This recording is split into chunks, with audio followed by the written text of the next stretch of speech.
Беларусь мае трывалыя стасункі з Францыяй у разнастайных галінах: эканоміка, медыцына, навука і адукацыя, культура. У апошняй, на думку французскага дыпламатычнага прадстаўніцтва, вялікія магчымасці і перспектывы. Тэатр, літаратура, музыка, мастацтва. Сёлета пасольства Францыі ў Беларусі адзначае 50-гадовы юбілей франкафоніі, якая аб'ядноўвае ўсіх аматараў французскай мовы і накіравана на развіццё міжкультурнага дыялогу. Сейчас готовится выставка «От Бреста до Бреста». Это готовят в основном минчане, но она будет в Бресте. Это наши художники выезжали во Францию, и будет эта выставка, писали картины с натуры.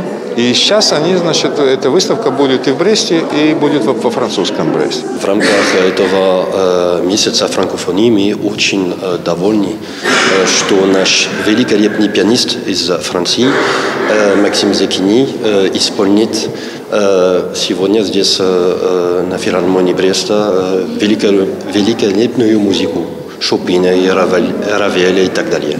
Максим Зекіні – добра вядомы музыкант у свеце. У Брэсце ўпершыню, але кажа, што вельмі рады адкрыць для сябе гэты цудоўны горад.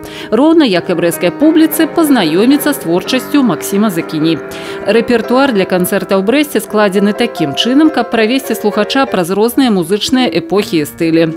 Моцарт, Шопен, Верді, Бернстайн і шэрбургскія парасоны Леграна. Апошнюю маэстра адрасаваў у першую чаргу да жанчын, як прыклад прыгожай і рамантычнай гісторыі кахання.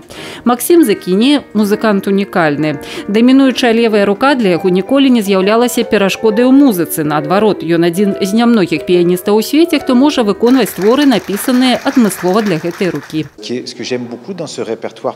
Мне вельмі падабаецца мой рэпертуар для левай рукі. Некалькі кампазіцый я прастаўлю сёння ўвечары. Увогуле я знаходжу гэта досыць магічным, калі публіка ў зале закрывае вочы і складваецца ўражанне, што музыкант грае ў дзве рукі.